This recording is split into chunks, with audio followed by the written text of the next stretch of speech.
Hi, Coach Sipho here, and my promise to you is that in just under 25 minutes, you are going to learn all the chess rules, all the names of the chess pieces, how to move all the different chess pieces, and you are also going to learn how to set up the chess pieces when the game starts. On top of that, I promise you that by the end of this tutorial, you are going to be fit enough to start playing with your friends, siblings, or anyone else.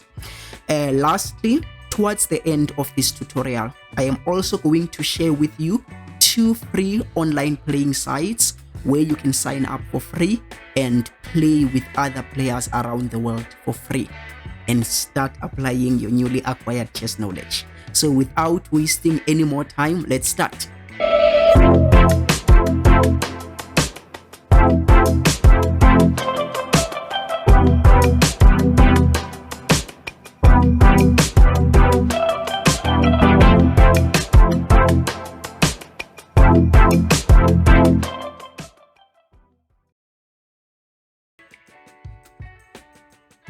This is the king. It is so easy to remember, and it is the most important chess piece here. You cannot afford to lose it, otherwise you lose the game. This is the queen. This is the rook. But most people, especially those who are new at chess, call it a castle. So this is a castle, but the official name is a rook. R-O-O-K. This is a bishop. This is a knight. Knight, like when it is dark outside, night. But of course, it starts with letter K. And then this is the pawn. So now we know all the names of these 6 different chess pieces. King, queen. I know sometimes the king and the queen can look alike, so most people tend to confuse them. The only one of the ways to distinguish these 2 pieces is that the king has a cross on its head. So once you see a cross, you must know that it is a king. The queen doesn't have a cross, it has a crown. So let's summarize them one more time. King, queen, castle or rook, bishop, knight, and a pawn. Now that you know all the names of these chess pieces, the next step is to learn how to set them up. When the game starts, you must know that each side starts with 2 castles. Almost all these pieces are going in pairs. 2 knights, 2 bishops, 1 king, 1 queen. Even though they are going in singles, but you can argue that they are a pair because it's like a couple. It is a king and the queen.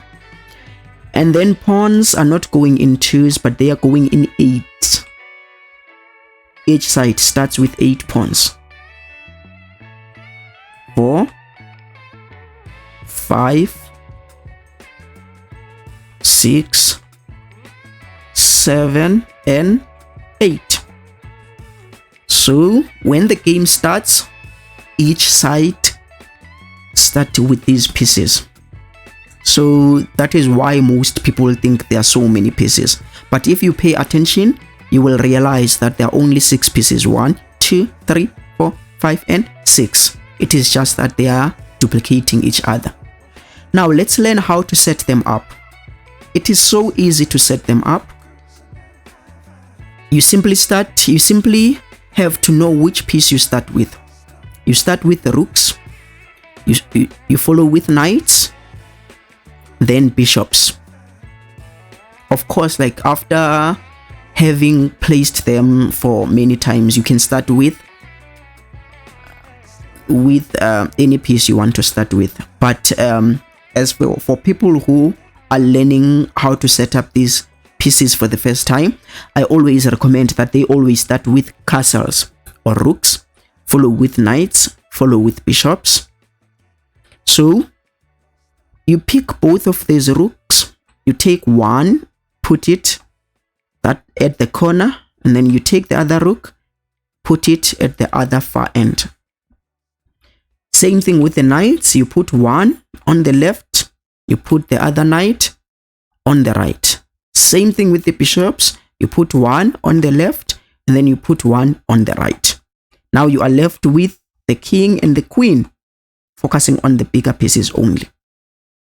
Now I usually tell my students that we start with the queen, ladies first. Where do you put your queen, here or here? And you must place it on the correct square. You don't just place it wherever you want to place it. So how do you know which is the correct square for the queen? So you simply ask yourself a question. What color is the queen? Is it dark or light relative to your opponent's pieces? Okay, of course our opponent's pieces are black, so our queen is light, and the queen always matches the square. If the queen is light, it must sit on the light square. It must be placed on the light square. Now only one square is remaining. Obvious, it is for the king. After that, we put a pawn in front of all the bigger pieces.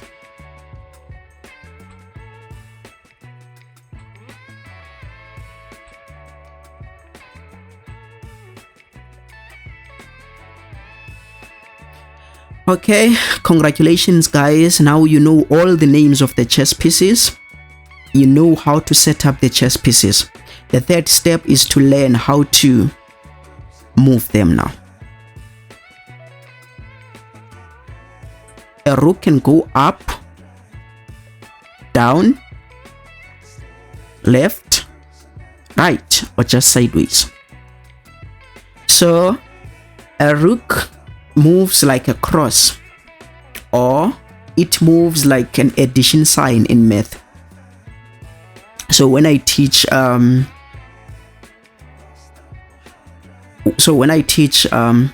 students at schools, I usually use the math science analogy examples.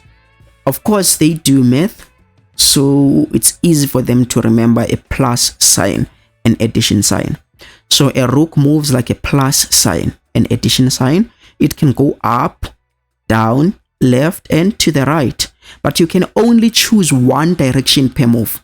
Remember, when you play chess with your opponent, you alternate moves.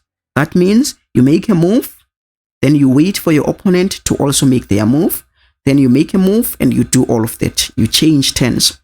So if it is your turn, you can only choose one direction. You can choose to go up, down, left, or down. You cannot choose up and left in one move. So a rook can move as many squares as it wants. That means if the rook is here, it can move all the way to the end of the board. We wait for our opponent to play, and we can choose to go down now. It can go all the way. A rook's movement is unlimited.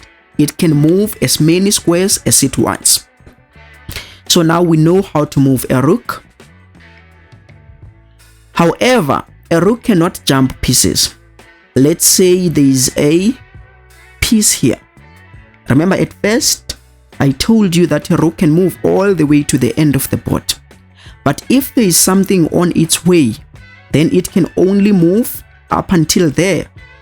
So white can move his or her rook and capture the black knight. That's how you capture a piece, unlike in checkers where you jump a piece and you take it off the board. In chess, you don't jump a piece, but you go to where the piece is and claim that square and take that piece off the board. So a rook can move as many squares as it wants. If there is something on its way, it can end there. It cannot jump that piece. For example, if there is a white knight there, a rook can move up until here. Of course, you cannot capture your own piece. They belong to the same team. So the rook can move up until here. So I guess we all know how to move a rook now. So let's move to the next piece. We know how to move a rook up, down, left, right, as many squares as it wants, but it cannot jump other pieces. We know how to move a rook. Now let's move on to a bishop. How do we move a bishop? Unlike a rook that moves like a plus sign, a bishop moves like a multiplication sign, like X. Remember, we said a rook moves like a multiplication sign. A bishop moves like a multiplication sign, like a times. Or it moves diagonal. Diagonally means on the same color, this color. So if the bishop is here, it can choose to go that direction, that direction, that direction, or that direction. Like a rook, it can move unlimited number of squares. That means it can go all the way to the end of the board, as long as it is a straight line. As long as it is a straight line. Okay? So we know how to move a bishop. Like a rook, a bishop cannot jump pieces. Meaning if there is a piece on its way, it can no longer go to the end of the board, because like a rook, a bishop cannot jump pieces. So it can move up until this square. If it was a white piece, it was going to be able to capture it, because they are not on the same team. So it can go all the way and capture the rook. Okay? So a rook moves like a plus, as many squares as it wants. A bishop moves diagonal. A bishop moves diagonal, as many squares as it wants, but both of them cannot jump pieces. Now let's go to a queen.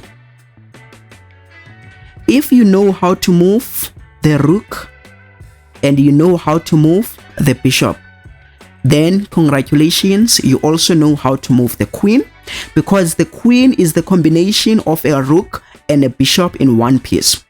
Meaning if you want, you can move it like a rook, or you can also move it like a bishop. So a queen is 2 in 1. It can go like a plus sign, like an addition sign. It can move like a multiplication sign in one. So you get to choose, but you can only mimic one piece. You cannot choose a rook and a bishop in one move. You make one line per move, one direction per move. If you choose to copy a rook, then you will choose up, down, left, or right. Wait for the opponent to play. Then on the next move, you can choose the bishop move. You can copy the bishop move.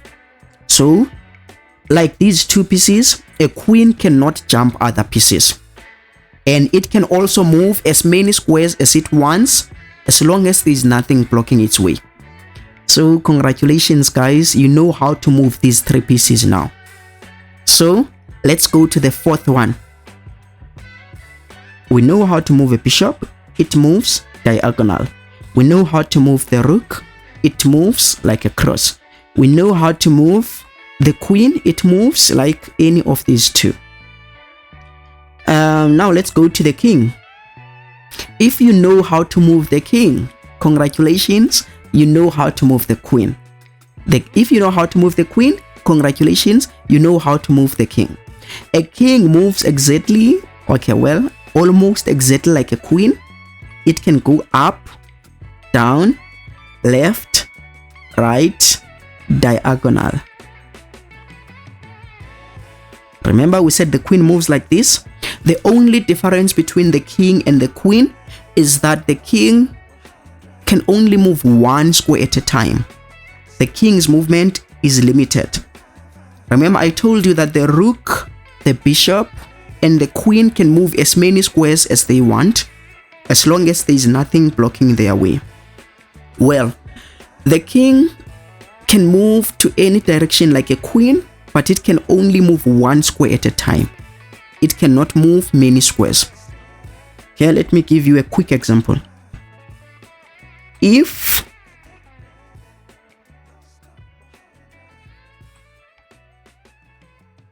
both the king and the queen are on that square, it would take the queen one move to capture that bishop, because the queen can move unlimited number of squares. However, for the king can only move one square at a time. It cannot move fast. So it would take it 4 moves to finally capture that bishop. So white would make a move, 1, wait for the opponent to play their move. Make the second move, 2, wait for the opponent to play their move, and 3, wait and finally capture the bishop, because the king can only move 1 square at a time. So congratulations, you know how to move the queen, the rook, the bishop, the king, and now you are only left with 2 pieces, the pawn and the knight. Okay, let's start with the knight. The knight moves like the L shape, or like number 7. That means it is the only chess piece that can move 2 directions in one move. Think of capital letter L or number 7. Both of them have 2 lines or 2 directions. And there is one thing in common about capital letter L and number 7. Both of them have a longer side and a shorter side. Think about them. Both of them have a longer side and a shorter side. So when you make a knight's move, you make a longer side and then you turn and make a shorter side. Now I remember I once taught this 6-year-old. I was telling him how the knight moves. And they made this move with a knight. Isn't that like 7? Of course, it is like 7. And then I was like, no, you don't move it like that. And then I realized that the boy was right. The problem is that I wasn't specific how long should be the longer side and how long should be the shorter side. Okay, so the longer side is made up of 2 squares. 1, 2. That is the longer side. If a longer side is 2 squares, of course the shorter side should only be 1 square. The shorter side is 1 square. So when you move the knight, you count. You count 1, 2, then you go to the side. You can turn to the left or to the right. It doesn't matter, as long as it is like number 7 or L, upside down or not upside down. It doesn't matter. The only thing is just that the shape should be like number 7 or capital letter L. So when you move the knight, you go 1, 2, then 10. You can also go this direction, 1, 2, and 10. As long as you skip 2 squares, you jump 1, 2, then you go to the side. You can also go that direction, 1, 2, and then you go to the side, that side or that side. You can also go 1, 2, and then you go to the side. Now, another thing that will help you to know if you moved your knight correctly or incorrectly is that you should notice that there is no way that a knight could move from a dark square to another dark square. If a knight is from a dark square, it must definitely land on a light square. So you are from dark, you go to light. Dark, go to light. Dark, go to light. Dark, go to light. Same thing, if the knight was on a light square, it must definitely land on a dark square now. 1, 2, land on a dark square. 1, 2, land on a dark square. 1, 2, land on a dark square. 1, 2, land on a dark square. Now, when it comes to the knight's movement, there is an interesting story or chess history. We have this former world chess champion. His name is Capablanca. So Capablanca, when he was about 6 years old, he already knew how to play chess. His uncle taught him how to play chess. So now his uncle was playing with his friend, and they were playing with money. Of course, they made a bet who is going to win. Now Capablanca's uncle was losing that game, and he tried to cheat on that game. He made a bad knight move where he moved a knight from a light square to another light square, so that he can be able to save himself from being checkmated or from losing the game. So, but then the young Capablanca, then he was like, no, uncle, you taught me that you cannot move a knight from a light square to another light square. And then Capablanca's opponent also realized that, no, man, I was winning here, and then Capablanca must have cheated to save the game. So that's how Capablanca's uncle lost the game. So also remember, a knight cannot move from a light square to another light square. It moves from light to dark. Light to dark. 1 to 10. 1 to 10. Okay? Just before we move away from the knight, another thing you need to learn about the knight is that the knight is the only chess piece that is able to jump other pieces. Remember, I taught you before that all these other pieces cannot jump. They can move as many squares as they want, but they cannot jump other pieces. Well, with the knight, the story is different. It can jump other pieces. Come on, think about it. Even in real life, bosses can jump pieces, okay? So a knight is the only chess piece that can jump other pieces. Meaning, when the game starts, when we have pawns there, remember, we have 8 pawns, but I won't put all of them. We have rooks on the side, on the corners. Then we follow with knights. So we don't have to open the way for the knight to be able to move. A knight can simply jump this pawn. You count on top of that pawn. 1, 2, then you go to the side. So you see, a knight can actually jump other pieces. Whereas a rook cannot jump this pawn and go there. A rook needs to go to an open line, open file. Don't worry about files and other chess terminology. We'll learn about them later. They are not really important now. So a rook needs an open line where it can be able to move, because it cannot jump pieces. But a knight is the only piece that can jump other pieces. Okay, one more thing about the knight and we are done. Remember, I told you that a knight can jump pieces.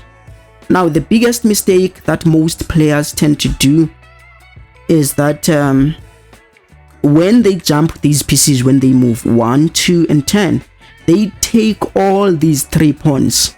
1, 2, 3. No, guys, you don't take the pieces you jump. You only take the piece you land on top of. You take the piece you land on top of. You take on the final square. So if you make this move, this is not the final square for the knight, so you don't take this pawn. You continue until the final square. So you can take this knight or take that knight. Okay? Congratulations, you know how to move these 5 pieces. 5 out of 6. Now let's go to the last piece. Pawns. Remember, other pieces, I told you they can go down, forward and backwards and all of that. Pawns can only move forward. They cannot go sideways. They cannot go backwards. They can only go forward. And they can only move 1 square at a time until they get to the end of the board. Now, pawns are more like children. Pawns are like children. Their ultimate goal is to finally get to the end. Once they get to the end, they transform, they grow up, they change into one of these bigger pieces. So if you are playing white and you manage to push your pawn all the way to the end of the board, you get to choose any of these bigger pieces you want, except for the king. So you can choose a queen, you can choose a rook, you can choose a bishop, or you can choose a knight. Of course, it cannot remain a pawn, and you cannot choose a king, because you cannot have more than one king in the game. So if you still have a queen, you can choose another queen again. If you are playing at a tournament, you just raise up your hand and tell the chess referee or the chess arbiter. It's a chess terminology. Like in cricket, we don't call their referees, we call them umpires, right? And yeah, in chess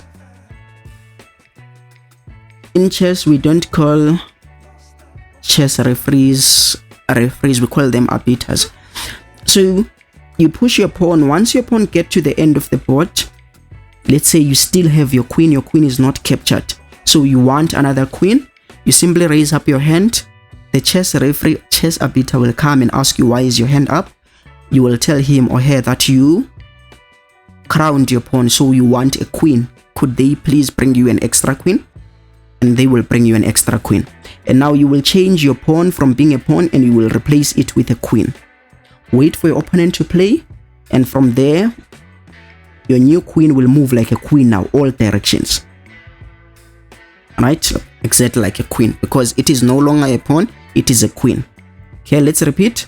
A pawn cannot go backwards, it cannot go sideways, it can only go forward. And it can only move one square forward, one square forward, one square forward.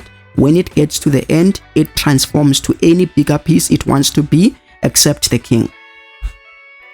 Okay, when the pawns are still on their starting position, remember when you set up the board, they start on this line. When they are on the starting position, on the starting line, they have the opportunity of starting with 2 squares. They can start with a big leap, 2 squares.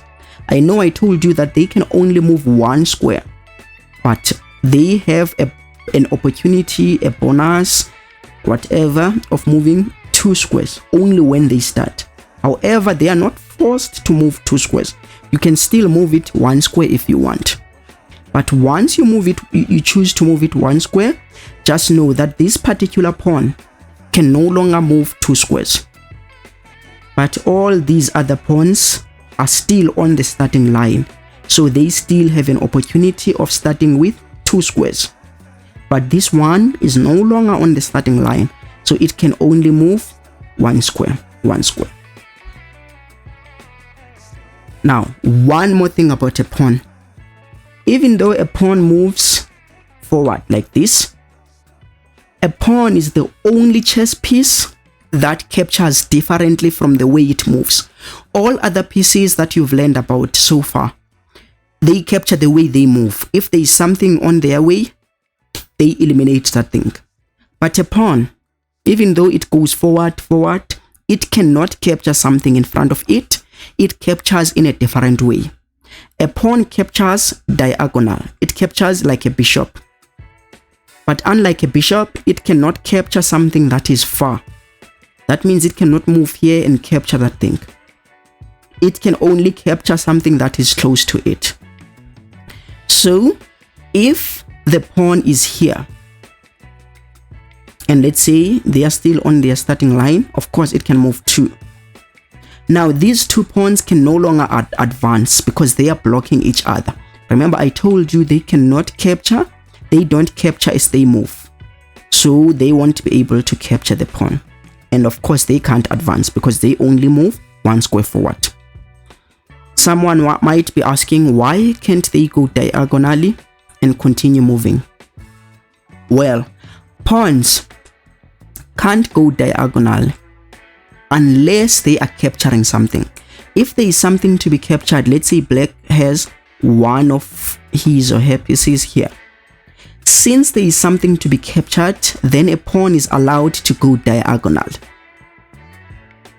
But if there was nothing there, then a pawn wouldn't be able to go diagonal. Now, after capturing something, the pawn will remain on this line. It won't be able to change the line. A pawn can only change the line when it is capturing something diagonal.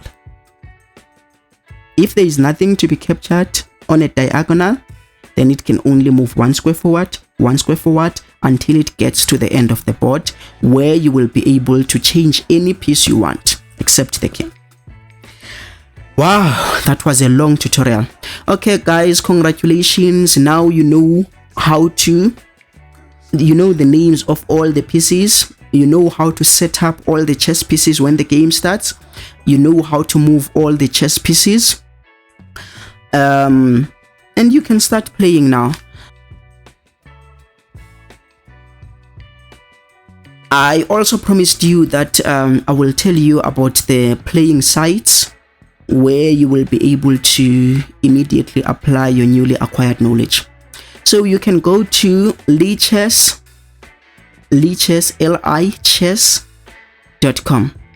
or .org and sign up.